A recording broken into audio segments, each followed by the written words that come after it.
देखिए, इस चीज को समझने के लिए मैंने एक सवाल लिया है यहाँ पे। A sample of 300 units which was taken from a population, the mean of which was 25 and SD 6. Another sample unit of 200 was also taken from the same population. कहने का मतलब ये है कि दो सैंपल लिए गए हैं। पहला सैंपल 300 यूनिट का लिया गया है और दूसरा सैंपल उसी पॉपुलेशन से लिया गया है। तो पहला है हमारे पास N1 यूनिट। हमारे पास कितना है गिवन करने पहले क्या क्या दिया है, क्या निकालना है, इसके लिए हम कर रहे हैं। गिवन है हमारे पास N1 300 यूनिट्स और इसी का दिया गया है mean of which was x बार 1 दिया गया है आपके पास 25 और स्टैंडर्ड डिविएशन दिया गया है फर्स्ट का 6। अनदर सैंपल यूनिट दिया गया है 200 यूनिट्स का। इसका मतलब N2 आपके पास दिया गया है वो 200 यूनिट्स के हैं। अब also taken out from the same population the mean of which was 28, x2 28, standard deviation second है 7। Does standard deviation of the sample significantly differ from the combined SD of the two samples from? तो इसमें इसका मतलब है पहले combined SD चाहिए। तो combined SD के लिए क्या चाहिए आपको? combined mean चाहिए, तभी आप combined SD निकाल सकते हैं। तो पहला काम हम करते हैं इसमें, पहले combined mean निकालने की कोशिश करते हैं। combined mean का फॉर्मूला आपको मालूम होगा x power 1 2 मतलब combined mean इसको होता है x1 n1 plus x2 n2 divided by n1 plus n2। तो इसी फॉर्मूले पे रखें तो x बार फर्स्ट हमारे पास कितना है? तो इसका x बार फर्स्ट आपके पास दिया गया है 25 और n1 हमारे पास 300 है। x2 हमारे पास कितना है? अगर बात करने चले तो x2 हमारा x बार 2 की वैल्यू हमारे पास ये x1 x2 तो मतलब x बार है, ठीक है।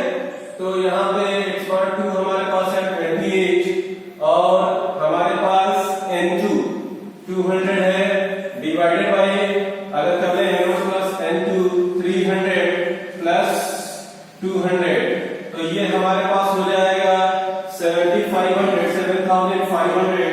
और ये हो जाएगा 5600 डिवाइडेड बाय हमारे पास हो जाएगा 500।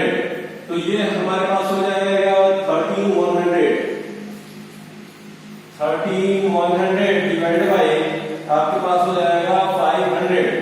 अगर इसको हम करेंगे तो हो जाएगा 5 2 10 और 5 6 26 पॉइंट आपके पास हो जाएगा 2।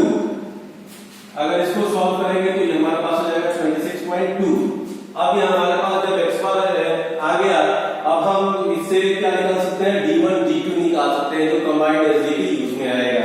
तो d1 d2 के लिए हमारे पास क्या होगा कि x बार से घटाएंगे तो हमारा d1 होगा।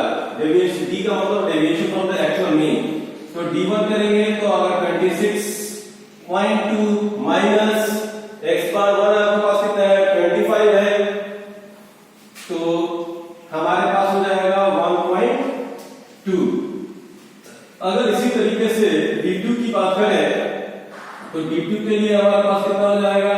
26.2 माइनस d2 यानी x बार 2 28 तो ये हमारे पास आ जाएगा 1.8। अगर d1 के ये माइनस में होगा, d1 का स्क्वायर कर दें तो हमारे पास हो जाएगा 1.44 और d2 का स्क्वायर इसी तरीके से कर लें। यहाँ पे हम d2 के लिए स्क्वायर कर लें तो ये हो जाएगा आपका 1.8 में मल्टीप्लाई करेंगे तो ये हमारे पास हो जाएगा 3.24। तो ये हमारा हो गया 3.24। अब ये हमारे कंबाइंड स्टैंडर्ड डिवीएशन के काम में आएगा।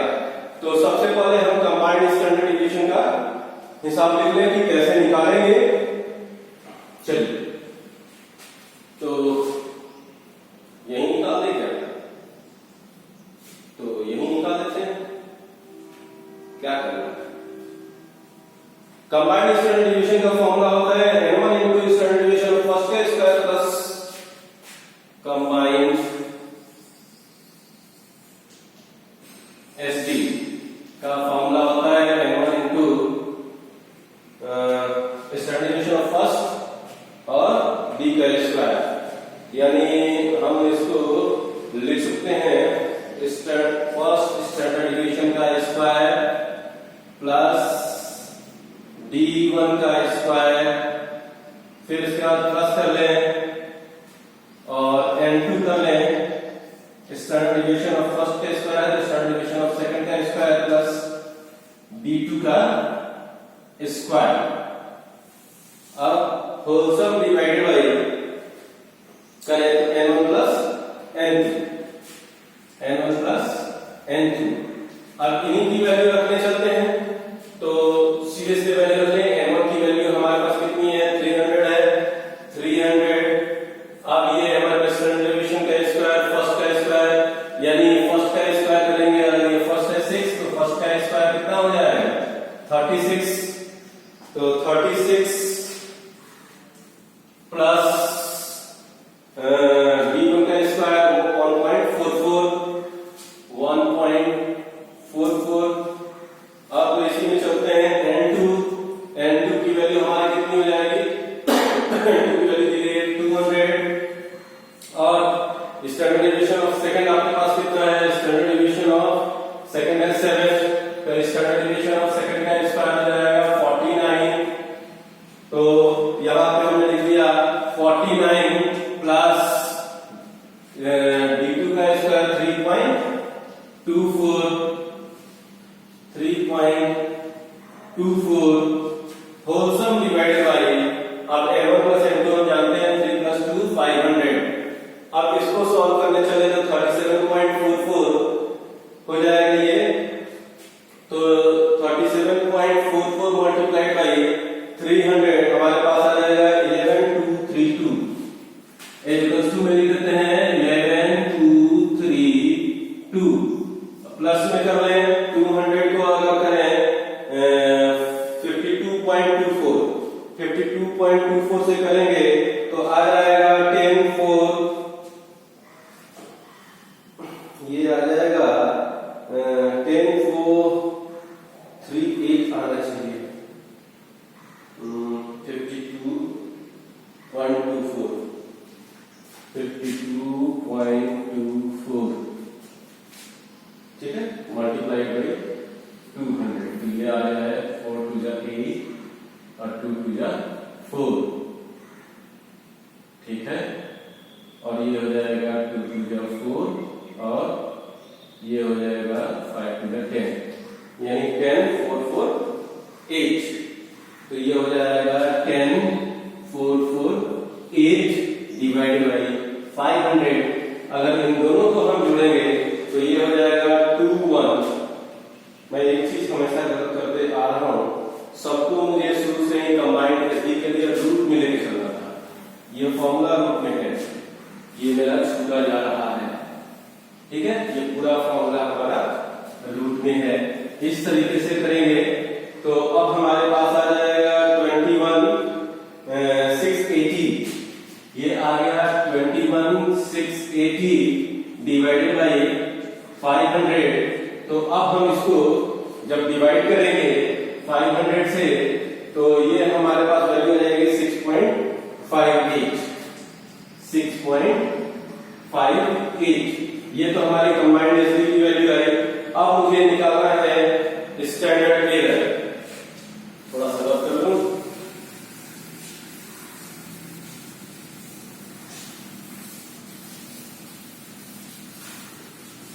अब यहां हम निकालेंगे स्टैंडर्ड एरर। तब तो कंपेयर करेंगे, पूरा ही कर देंगे, थोड़ा सा याद रखने के लिए करेंगे कंबाइंड एसडी को यहां पे रहे, बाकी सबको निकालू तो हमारे पास हमने एक फॉर्मूला लिखा है स्टैंडर्ड 1 2 का, स्टैंडर्ड शेयर करें या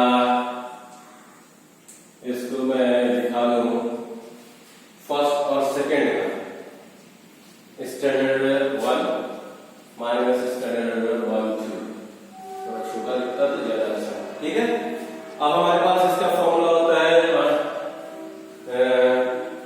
standard division of population under root standard division of population divided by 2, under root पर होता है पीछे होता है, ठीक ये होता है, equals to under root n2 divided by n1 plus n2, under root n2 divided by n1 plus n2।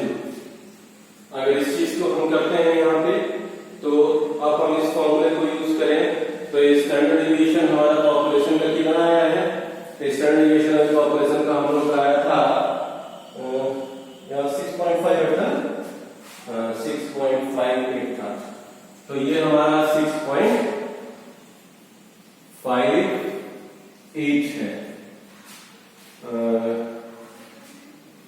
Divided by ये देखिए, ये मेरे को एक यहाँ पे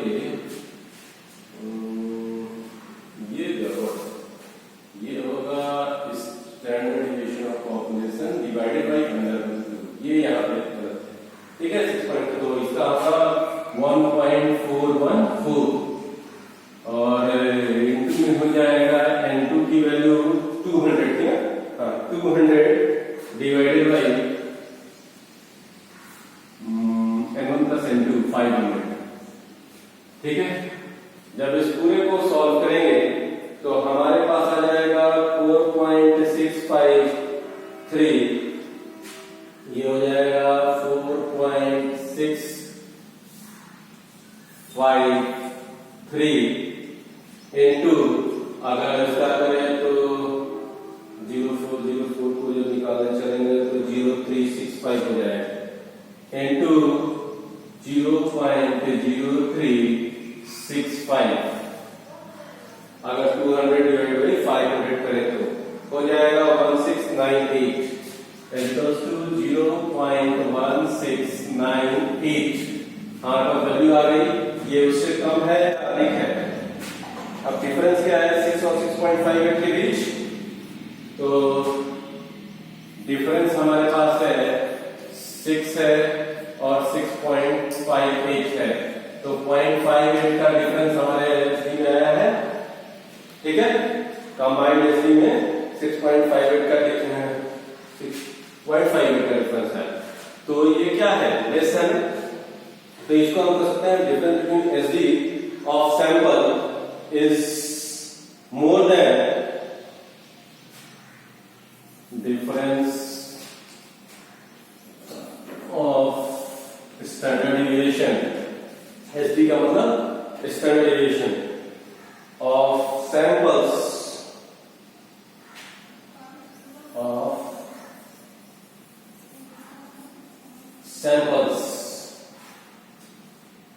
which is more than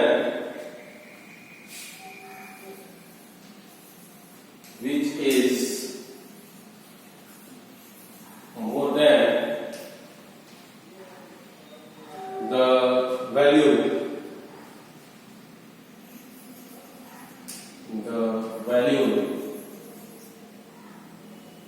SE 3 times into 3 or 0.1698 into 3, तो इससे ये कहेंगे therefore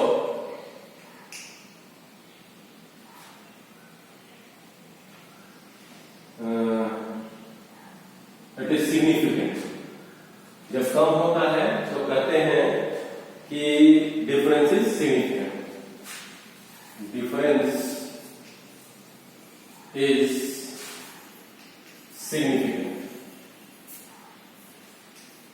सिग्निफिकेंट। ओके,